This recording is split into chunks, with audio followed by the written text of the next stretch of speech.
How fast can a child learn a musical instrument compared to an adult?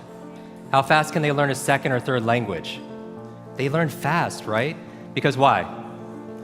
How many people you hear a song and it'll take you back to when you were a child? Raise your hand. How many people it's not a song, but maybe it's a fragrance or a food that will take you back decades?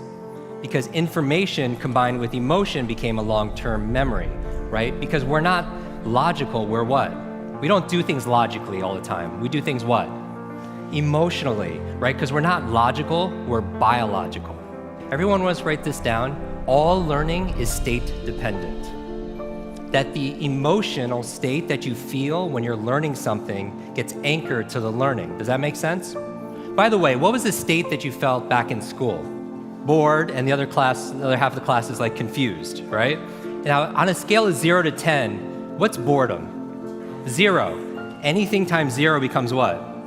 0, and that's why a lot of people don't remember what they learned. It's the emotional state. Does that make sense? We said that children are the fastest learners, right? That they have this curiosity and they play all the time. Now, it's been shown in science, the research, by playing more actually creates neurogenesis and neuroplasticity. Like Einstein didn't have a bigger brain than anyone here, but in certain areas of his brain, he had highly connectedness. He did these thought experiments where he would put himself in these brainwave states, specifically theta state. That's the state that you're in when you shower. That's the theta state. That's a relaxed state of creativity. You're inspired. You come up with new ideas. New things come out of you, right? And so he had more connections in certain areas. And so you could promote that by playing more. We live in an age where it's not your muscle power, it's more your mind power. The faster you can learn, certainly the faster you can earn, but not just financially, in all the areas of your life. I remember recently, I got to introduce two of my modern day superheroes. It was Stan Lee. And we're going to dinner. I remember asking Stan, I was like, I have to know, you've created all these incredible superheroes. Who's your favorite? And he looks at me without a blink, he's like, Iron Man. And then he's like, Jim, who's your favorite superhero? I was like, Spider-Man. And without a pause, he says, with great power comes... The opposite is also true. With great responsibility comes great power.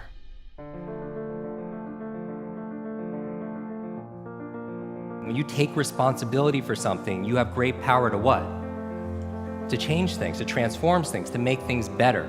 You want to build a physical muscle, you give it what? Nutrition. Same thing with your mental muscles. Information combined with emotion becomes a long-term memory. Right? The state that you learn something in, the mood and the feelings that you learn something in gets attached to what you want to learn. I'm going to give you 6 keys to learn anything faster. You can write these down. I want you to remember, be fast. Be fast. 6 keys to learn any subject or skill faster. So the B in be fast stands for believe. Because if you believe you can or believe you can't, either way, what? Either way, you're right. All behavior is belief driven. How many people here talking about memory, because memory, forgetting is a state. A lot of people say, oh, I have a bad memory, right? They always think I have memory, or I have focus, or I don't have focus, or I have creativity, I don't have creativity. I want you to scrap that. Creativity is not something you have, it's something you do. Memory is not something you have, it's something you do. There's no such thing as a good or bad memory. There's just a trained memory and an untrained memory. Your brain is like a supercomputer, and your self-talk is a program it will run. So if you tell yourself you're not good at remembering names, you will not remember the name of the next person you meet because you programmed your supercomputer not to. Your mind is always eavesdropping on your self-talk. And so the challenge here is this: too much information, too little time. The amount of information is doubling at dizzying speed, but how we learn it, how we remember it, has that changed at all? Your brain cycles through different brain waves. Beta is when you're most awake, delta is when you're asleep, theta is right above delta. That's the state of creativity we talked about. Like in between theta and beta, when you're most awake, is a state called alpha. Right? It's a state you go in when you meditate, states you go into when you do deep breathing, state you're also in when you watch television. The alpha state is a great state to learn in though. So how do you keep your brain active? So smart devices could be extremely convenient. I'll give you a third villain: digital dementia. This is the idea that we're outsourcing our brains to our smart devices. We're so reliant on our smartphones that our smartphones are making us stupid. It's convenient. I don't want to memorize 500 phone numbers, but we've lost the ability to memorize one. There is no learning without remembering. So B is believe. Believe you can, believe you can. Now the E, I'm gonna go through these really fast, is exercise. Exercise. And what I mean by this is I mean physical exercise. Because your brain, the primary function of your brain is to control your movement. As your body moves, your brain grooves. If you want to learn any subject or skill faster, the F is to forget. Forget. A lot of people don't learn faster because they feel like they know it already, right? So you want to forget about anything else than what you're learning here, temporarily. The A in fast stands for active. You take notes, you ask questions, you participate in it. The S in fast stands for state, that all learning is state dependent. All learning is state dependent. I never want to learn in a bored state, right? Most people, like when they read, they're in a bored state. People wonder why they don't remember what they read. So control your state. Finally, the T in fast and B fast stands for teach. You learn with the intention of teaching it to somebody else.